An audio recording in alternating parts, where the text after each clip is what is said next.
ಬೀದರ್ನ NFHS PU college ವಿದ್ಯಾರ್ಥಿಗಳು ಸೇರಿದಂತೆ ಬೀದರ್ ಜಿಲ್ಲೆಯ ಇನ್ನಿತರೆ ವಿದ್ಯಾರ್ಥಿಗಳು ನೆಟ್ಬಾಲ್ ಟೂರ್ನಮೆಂಟ್ ಕ್ರೀಡಾಕೂಟದಲ್ಲಿ ತಾಲೂಕಾ ಹಾಗೂ ಜಿಲ್ಲಾ ಮಟ್ಟದಲ್ಲಿ ಗೆದ್ದು ಮಂಗಳೂರಿಗೆ ರಾಜ್ಯಮಟ್ಟದ ಕ್ರೀಡಾಕೂಟದಲ್ಲಿ ಭಾಗಿಯಾಗಲೆಂದು ಬೀದರ್ನಿಂದ ತೆರಳುತ್ತಿದ್ದು ಕ್ರೀಡಾಪಟುಗಳಿಗೆ ಪ್ರೋತ್ಸಾಹಿಸುವ ನಿಟ್ಟಿನಲ್ಲಿ ಜೈ ಕರ್ನಾಟಕ ಸಂಘಟನೆ ಜಿಲ್ಲಾಧ್ಯಕ್ಷರಾದ ಆನಂದ್ ಘಂಟೆ ಅವರ ನೇತೃತ್ವದಲ್ಲಿ ಪದಾಧಿಕಾರಿಗಳೆಲ್ಲ ಸೇರಿಕೊಂಡು ಕ್ರೀಡಾಪಟುಗಳಿಗೆ ಹುರಿದುಂಬಿಸಲು ಅವರಿಗೆ ಸನ್ಮಾನಿಸಿ ಶುಭ ಕೋರಿದರು. ತಾಲೂಕಾ ಹಾಗೂ ಜಿಲ್ಲೆಯಲ್ಲಿ ವಿಜಯಿಸಿದ ಹಾಗೆ ರಾಜ್ಯಮಟ್ಟದ ನೆಟ್ಬಾಲ್ ಟೂರ್ನಮೆಂಟ್ ಕ್ರೀಡಾಕೂಟದಲ್ಲಿಯೂ ಕೂಡ ವಿಜಯಶಾಲಿಯಾಗಿ ಬೀದರ್ ಜಿಲ್ಲೆಗೆ ಕೀರ್ತಿ ತಂದುಕೊಡಲಿ ಎಂದು ಹೆಸರು ತಂದುಕೊಡಲಿ ಎಂದು ಈ ಮೂಲಕ ಎಲ್ಲಾ ಕ್ರೀಡಾಪಟುಗಳಿಗೆ ಶುಭ ಕೋರಿದರು. ವಿದ್ಯಾರ್ಥಿಗಳಿಗೆ ಬಾಳೆಹಣ್ಣು, ಬಿಸ್ಕಿಟು, ಕುಡಿಯುವ ವಾಟರ್ ಬಾಟಲ್, ಕೇಕ್ ವಿತರಣೆ ಮಾಡಿದರು. ಈ ಕುರಿತಾಗಿ ಅಧ್ಯಕ್ಷರಾದ ಆನಂದ್ ಗಂಟೆ ಹಾಗೂ ಕಾರ್ಯದರ್ಶಿಯಾದ ಪ್ರಮೋದ್ ಚಿದ್ರಿ ಹಾಗೂ ಸಂಜಯ್ ಜಸ್ಸಿ ಅವರು ಮಾತನಾಡಿದರು. ಈ ವೇಳೆ ಕ್ರೀಡಾ ತಂಡದ ಕೋಚ್ ಹಾಗೂ ದೈಹಿಕ ನಿರ್ದೇಶಕರಾದ ಸಂಜಯ್ ಜಸ್ಸಿ ಅವರಿಗೆ ಸನ್ಮಾನಿಸಿ ಗೌರವಿಸಲಾಯಿತು.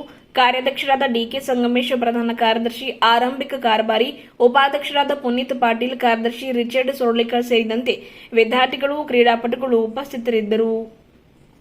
ಕರ್ನಾಟಕ ರಾಜ್ಯೋತ್ಸವ ದಿನವಾಗಿ ಅಂಗವಾಗಿ ಕ್ರೀಡಾಪಟದ ಉತ್ಸವಕ್ಕೆ ನಮ್ಮ ಜಿಲ್ಲಾ ಮಟ್ಟದ, ತಾಲೂಕಾ ಮಟ್ಟದ ಎಲ್ಲ ನಮ್ಮ ವಿದ್ಯಾರ್ಥಿನಿಯರು ನಮ್ಮ ಹುಡುಗರೆಲ್ಲ, ನಮ್ಮ ಹೆಮ್ಮೆ ಹುಡುಗರು ಇವತ್ತು ಮಂಗಳೂರಿಗೆ ನಡೆದಾರಂದ್ರೆ ನಾವು ಭಾಳ ಸಂತೋಷ ಆಗ್ಯದ.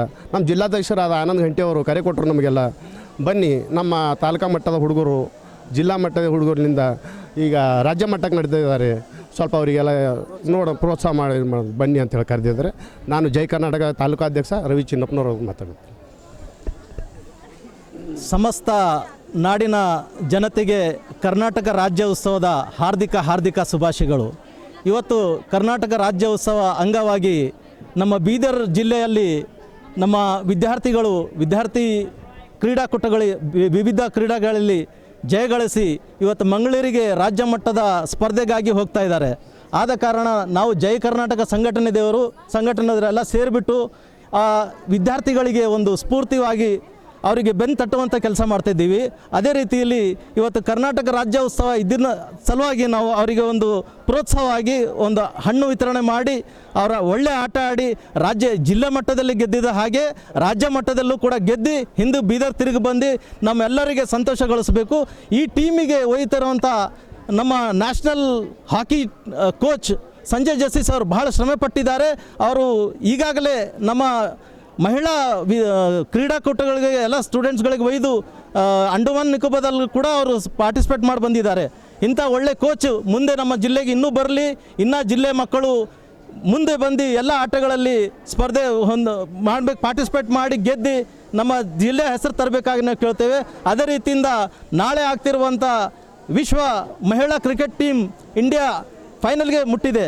ಆ ಫೈನಲ್ನಲ್ಲೂ ಕೂಡ ಇಂಡಿಯಾದ ಮಹಿಳೆ ಗೆದ್ದು ದೇಶದ ಹೆಸರು ಮುಂದೆ ತರಬೇಕಂತ ನಾನು ವಿನಂತಿಸ್ತೇನೆ. ಮತ್ತು ಇದೇ ರೀತಿ ನಮ್ಮ ಜಿಲ್ಲೆ ಹೆಸರನ್ನು ಕೂಡ ಎಲ್ಲರೂ ಬಂದು ಮುಂದೆ ಮಾಡಬೇಕಾಗಿ ಕೇಳ್ತೇನೆ. ಎಲ್ಲರೂ ಸೇರಿ ಬಂದಿದ್ದಕ್ಕಾಗಿ ಎಲ್ಲರಿಗೂ ಧನ್ಯವಾದ. ಜೈ ಹಿಂದ್, ಜೈ ಕರ್ನಾಟಕ. ತುಂಬ ಸಂತೋಷದ ದಿನ, ಯಾಕಂದರೆ ನಮ್ಮ ಕರ್ನಾಟಕ ರಾಜ್ಯೋತ್ಸವ ಇಡೀ ದಿನವೆಲ್ಲ ನಾವು ಆಚರಿಸಿ ಸಂತೋಷಪಟ್ಟಿದ್ದೇವೆ. ಇದನ್ನು ಆಧಾರವಾಗಿಟ್ಕೊಂಡು ನಮ್ಮ ಬೀದರ್ ಜಿಲ್ಲೆಯ ಕ್ರೀಡಾಪಟುಗಳು ಜಿಲ್ಲೆಯಾದ್ಯಂತ ಕ್ರೀಡೆಯಲ್ಲಿ ಜಯಗಳಿಸಿ ರಾಜ್ಯ ಮಟ್ಟದ ಒಂದು ಕ್ರೀಡೆಗೆ ಮಂಗಳೂರಿಗೆ ತೆರಳುತ್ತಿರುವಾಗ ಈ ಒಂದು ಸಂದರ್ಭದಲ್ಲಿ ನಾವು ಅವರೆಲ್ಲರಿಗೆ ಶುಭಾಶಯನ್ನು ಕೋರಲಿಕ್ಕೆ ನಾವೆಲ್ಲರಲ್ಲಿ ಸೇರಿದ್ದೇವೆ. ಜಿಲ್ಲಾಧ್ಯಕ್ಷರು ಜಯ ಕರ್ನಾಟಕ ಇವರು ಆಯೋಜಿಸಿರ್ತಕ್ಕಂಥ ಒಂದು ಶುಭಾಶಯ ಕಾರ್ಯಕ್ರಮ ಮತ್ತು ಹಣ್ಣು ಮತ್ತು ಇತರ ವಸ್ತುಗಳು ಅವರಿಗೆ ನಾವು ವಿತರಣೆ ಮಾಡಲು ಇಲ್ಲಿ ಎಲ್ಲರೂ ಸೇರಿದ್ದೇವೆ. ವಿಶೇಷವಾಗಿ ಇಂದು ಕ್ರೀಡೆಯಲ್ಲಿ ಭಾಗವಹಿಸ್ತಕ್ಕಂಥ ಎಲ್ಲ ವಿದ್ಯಾರ್ಥಿಗಳಿಗೆ ನಾವು ಶುಭಾಶಯನ್ನು ಕೋರುವುದರ ಮುಖಾಂತರ ಅವರು ಜಯಗಳಿಸಲಿ ಮತ್ತು ಬೀದರ್ಗೆ ಬರಲಿ ಎಂಬುದಾಗಿ ನನ್ನ ಶುಭಾಶಯಗಳನ್ನು ಅವರಿಗೆ ಕೋರುತ್ತೇನೆ. ಮೇಡಮ್ ನಾವು ತಾಲೂಕಾ ಜಿಲ್ಲಾ ನಮ್ಮ boys and girls NFPU college ಮಕ್ಕಳು ಡಿಸ್ಟಿಕ್ ಗೆದ್ದು ರಾಜ್ಯ ಮಟ್ಟಕ್ಕೆ ಮಂಗಳೂರಿಗೆ ನಡೆದಾರೆ ಮೇಡಮ್. ಮಂಗಳೂರದ ರಾಜ್ಯ ಮಟ್ಟದ ನೆಟ್ ಬಾಲ್ ಟೂರ್ನಮೆಂಟ್ ಮಂಗಳೂರಿಗೆ ನಡೆದಾರೆ ಮೇಡಮ್. ಮಂಗಳೂರಿಗೆ ಹೋಗಿ ಹೊಂಟ್ರೆ ನಮ್ಮ ಮಕ್ಕಳಿಗೆಲ್ಲ ಗಾರ್ಲೆಂಡ್ ಹೂವು ಹಾಕಿನ ಕಡೆಯಿಂದ ನನ್ನ ಕಡೆಯಿಂದ ಮೇಡಮ್, ನಮ್ಮ ಕಾಲೇಜ್ ಕಡೆಯಿಂದ ಇವರಿಗೆ ಒಂದು ಶಾಲು ಹೂವು ಹಾಕ್ತೀನಿ ಮೇಡಮ್. ದಯವಿಟ್ಟು ಧನ್ಯವಾದ ಮೇಡಮ್.